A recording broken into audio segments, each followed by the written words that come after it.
아이치.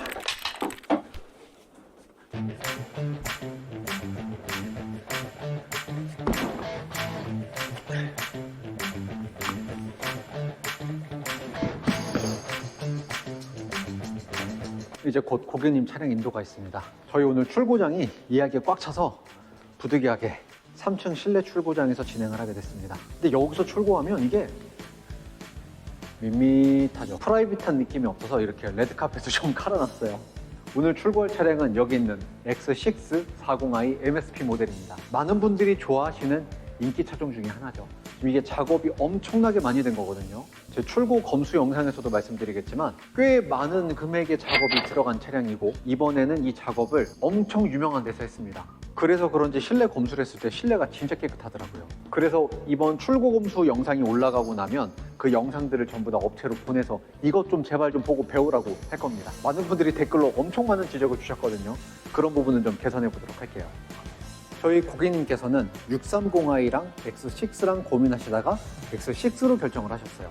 630i를 먼저 계약하시고 나서 포기를 하신 거예요. 그때 엄청 속상했거든요. 그런데 시간이 얼마 지나지 않아서 다시 X6로 계약을 해주셨고, 이렇게 출고가 되었습니다. 이 X6의 매력이 뭔지 제가 또 간단히 짚어드릴 겁니다. 이 X6 모델은 여러분들 잘 아시듯이 쿠페형 SUV입니다. 그래서 BMW에서는 이걸 SUV라 부르지 않고 SAV라고 부르거든요. 그러면 이 녀석이 어떤 매력이 있냐? 첫 번째가 바로 디자인입니다. 우리가 보통 차량을 처음 보게 되면 이 차의 인상을 결정짓는 게 바로 이 헤드라이트와 차량의 전반적인 쉐입이거든요. 이 녀석은 쿠페형이라 쉐입 자체가 굉장히 유려하게 빠지기도 했고, 헤드라이트는 레이저 라이트가 들어가지는 않지만 LED가 들어가 있고 파란색으로 블루 액센트가 들어갑니다. 그래서 누가 봐도 이게 약간 스포티하고 조금 미래지향적인 그런 느낌을 주고 있어요. 그리고 이 헤드라이트는 디테일을 보시면 그 디테일도 상당한데요. 헤드라이트 안쪽에는 이렇게 렌즈가 2개 있고, 그리고 이런 디테일들이 이 차가 고급차인 걸 좀 알 수 있게 해줍니다.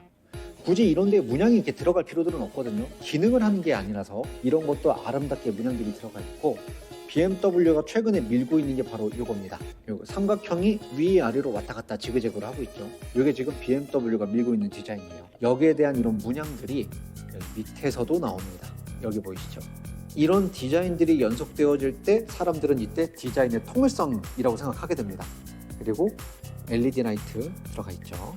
헤드램프는 거대한 키드니 그릴이 있죠. 키드니 그릴이 점점 커지고 있거든요. 그리고 이 그릴은 단순히 그릴의 역할만 하는 게 아니라 이렇게 공기를 막는 액티브 에어스트림 키드니 그릴이 적용돼서 평소에는 닫혀 있다가, 그래서 주행을 할 땐 공기 저항을 좀 줄이고, 운행을 해서 엔진이 과열됐다고 생각하면 그때 지가 열어서 냉각을 합니다. 그릴을 이렇게 아래에서 보면 조명이 들어오죠. 이게 바로 아이코닉 글로우입니다. 빛이 수직으로 위에서 아래로 떨어지는 느낌이 나고, 그냥 면으로 뿅 보여주는 것보다 이렇게 은은하게 간접등의 효과를 주는 게 저는 더 고급스럽더라고요. 그리고 에이프런 쪽은 검정색으로 마감이 되었죠. 그래서 차가 조금 더 스포티해 보이기도 하고, 화이트 컬러의 경우에는 이 흰색과 검정색의 대비가 확연히 되면서 이 차의 디자인적인 부분을 훨씬 더 부각해줍니다. 그리고 이쪽에는 인테이크 홀이 있어요. 그래서 차가 주행을 하면 일로 바람이 들어갈 거잖아요. 이 바람이 이쪽으로 빠져서 에어 커튼을 만들어주고 또 브레이크를 냉각시켜주기도 합니다. 지금 이 각도가 X6의 얼짱 각도 중 하나입니다. 사실 이 각도로 찍으면 모든 차가 다 멋있게 나오긴 해요. 여기서는 이 차의 디자인적인 특징이 굉장히 도드라집니다. 사실 앞보다 옆에서 디자인을 표현하는 게 더 어렵거든요. 왜냐면 뭐 문짝에 뭘 달 수도 없고 포인트만 잡아서 그게 강렬한 느낌을 줘야 되는데, BMW에서는 그 중에 하나가 여기 있는 이게 에어브리더입니다. 다른 차종의 경우에는 여기 에어브리더가 실제로 구멍이 뚫려 있어서 앞쪽 인테이크에서 들어온 공기가 에어 커튼을 형성하고 에어브리더 쪽으로 빠져주는 역할을 하지만, X6는 그렇지는 않고 그냥 장식으로 보시면 되겠습니다. 이건 X5도 동일합니다. 그리고 이쪽에서는 여기 이 라인을 캐릭터 라인, 뭐 벨트 라인 이런 식으로 부르거든요. 이 라인이 도어 캐치보다, 도어 그립보다 조금 더 위에 있어서 차량이 굉장히 거대해 보이는 느낌을 줍니다. 볼륨감이 굉장히 좀 빵빵한 느낌이 들고요.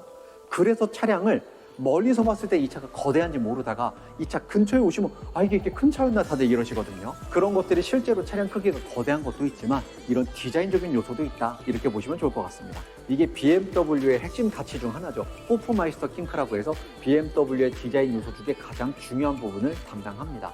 그리고 실제로 이게 또 어떤 역할을 하냐면 이 X6 모델이 뒤로 갈수록 루프가 뚝 떨어지니까 2열에서는 이 머리 공간이 좀 부족하고 좀 답답하거든요. 창문도 작고 이때는 이렇게 2열에 앉았을 때 시야에 여기가 또 살짝 들어옵니다. 그래서 답답한 느낌을 조금 덜 받을 수 있어요.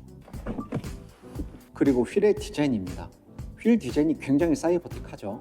이 휠의 이름은 741M 휠입니다. 그리고 사이즈 규격은 이게 전륜입니다. 275, 40, 21인치. 그리고 후륜이 조금 더 넓어요. 315, 35, 21인치 타이어를 씁니다. BMW에서 X1, X2 뭐 쭉쭉쭉 전부 다 X라는 이름이 들어간 차량들은 거의 다 X드라이브, 곧 4륜입니다. 그런데 4륜임에도 불구하고 후륜 구동을 기반으로 한 4륜이기 때문에 주행을 하면 후륜 쪽에 보통 더 많은 동력들을 줍니다. X6도 그러하고 그래서 후륜 쪽을 조금 더 광폭으로 쓰는 걸 볼 수 있습니다. 차가 주행을 하면 동력이 뒷바퀴 쪽에 전달이 돼야 되고 그때 뒷바퀴 접지, 이 트랙션이 굉장히 중요하잖아요. 그래서 후륜 쪽은 조금 더 광폭의 타이어를 쓰는 걸 또 이렇게 보실 수 있습니다. 그리고 이쪽에서 봤을 때가 이 차량의 디자인이 정말 예쁘다고 느끼는 그 각도입니다. 왜 그렇게 느끼냐면 당연히 이 루프라인이 예쁘게 떨어지는 것도 있지만 디테일적인 요소들이 좀 있습니다. 첫 번째가 이 테일라이트예요. 테일라이트가 이렇게 와서 엄청 길게 오고 이쪽 테일라이트의 끝과 이쪽 테일라이트의 끝이 정말 가까워요. 그리고 그 사이에는 이렇게 BMW 엠블럼이 있습니다. 한 3년 전에 제가 X6 리뷰를 했을 때 어떤 분이 댓글로 이렇게 달아주셨어요. 정동남 씨 아니냐고. 이 정동남 씨 사진 제가 띄워드릴 건데요. 제가 그 댓글을 보고 엄청 웃었던 기억이 납니다.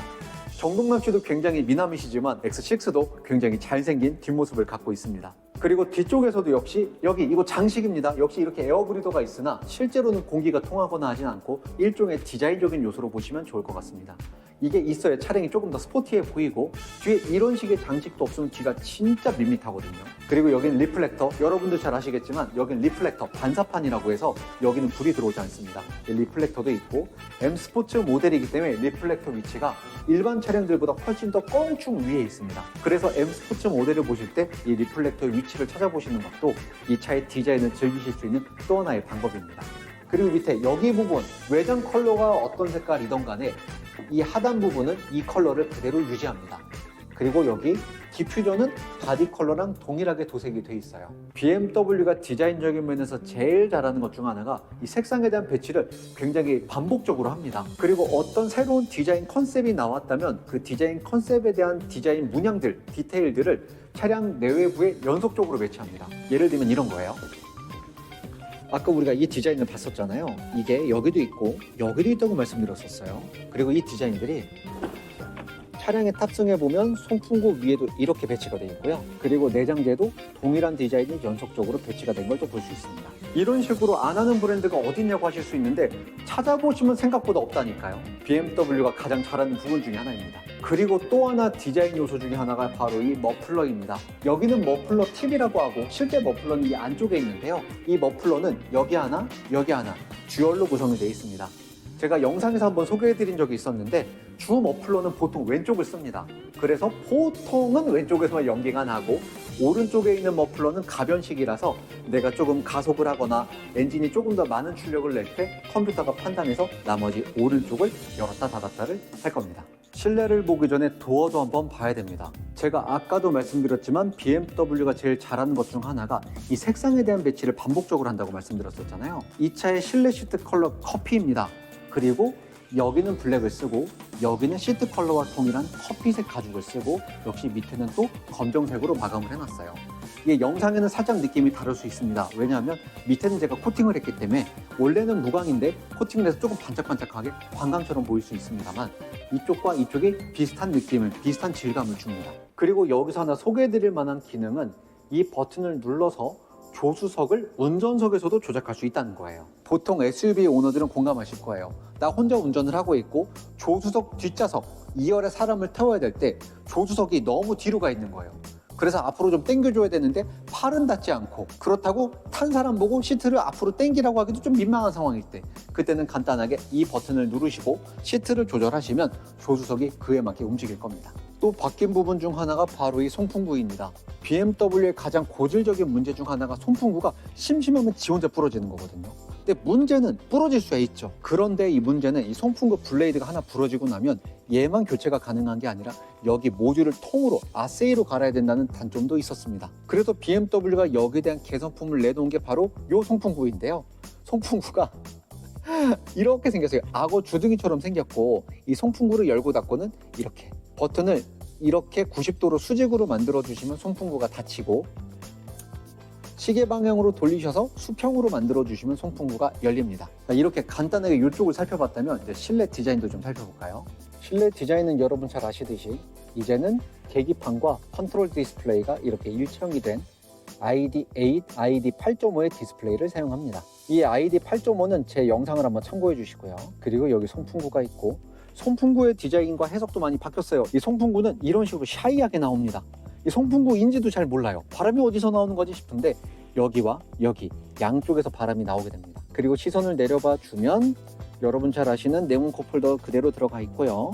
당연히 카드키와 무선 충전 패드 있습니다. 센터 콘솔 쪽 보면 뭔가 반짝반짝하죠. 이 센터 콘솔은 기본적으로 블랙 하이그로시를 쓰고 크리스털로 이렇게 반짝반짝, 스타트 버튼, 그리고 기어 토글, 그리고 아이드라이브 휠, 여기가 이렇게 크리스탈로 반짝반짝하는 걸 또 보실 수 있습니다. 그리고 이 X6는 에어소스가 장착되어 있는 모델입니다.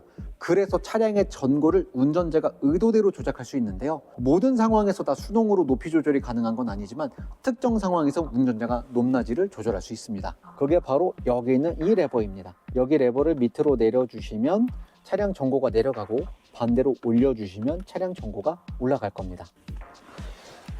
뒷좌석에 앉았습니다. 뒷좌석은 생각보다 앉을만 하지만 그건 저 정도 키가 되는 사람이라 그렇고, 이 차주분은 키가 좀 크시거든요. 그분이 뒤에 앉으시면 머리가 아마 닿을 것 같아요. X6 뒷좌석이 탈만은 하지만 편하지는 않다라고 저는 늘 분명히 말씀드리고 있습니다. 그리고 여기는 공조장치가 있습니다. 공조장치는 뒷좌석 열선, 그리고 온도 조절 이런 것들을 여기서 만질 수 있습니다. 그리고 선루프, 그리고 조명장치, 이 정도가 포인트라고 할 수 있습니다. 트렁크를 열었습니다. X6의 트렁크 용량이 580리터입니다. 580리터를 그냥 간단히 설명드리면 골프백 4개가 실립니다. 근데 한 번에 다 실리는 건 아니고 테트리스를 좀 잘해야 실리고, 테트리스를 잘한다면 보스터백까지 수납이 가능합니다. 물론 이게 실제로 해보시기 전엔 이게 안 실릴 것 같거든요. 근데 또 실어보면 진짜로 실립니다. 그리고 트렁크를 조금 더 넓게 쓰고 싶다라고 하시면 그때는 여기 있는 선반을, 평소에는 이렇게 쓰시게 되거든요. 이 선반을 접어서 그냥 빼주세요. 이렇게 제거해서 이건 따로 댁에서 보관해 주시고 트렁크를 조금 더 넓고 시원하게 쓰실 수도 있습니다. 이렇게 고객이 오시기 전에 간단하게 고객 드릴 차량을 리뷰해보는 시간을 가져봤어요. 이렇게 보고 나니까 이 고객이 왜 630i가 아닌 X6를 고르셨는지 좀 알 것 같은데요. 630i가 승차감 면에서는 X6보다 훨씬 더 나을지도 모릅니다. SUV가 아무리 잘 만들어도 비슷한 가격의 세단은 절대 승차감으로는 따라갈 수가 없거든요. 그런데 이 고객께서는 단순히 승차감만 따지시기보다 차량의 스타일도 좀 보셨던 거고, 그리고 630i 대비 훨씬 더 스포티하고 멋있어 보이는 외관, 이런 걸 이유로 이 모델을 고르지 않으셨나 생각합니다. 자, 이제 고객님 오실 시간이 다 됐거든요. 출고도 한번 잘 준비해 보도록 하겠습니다.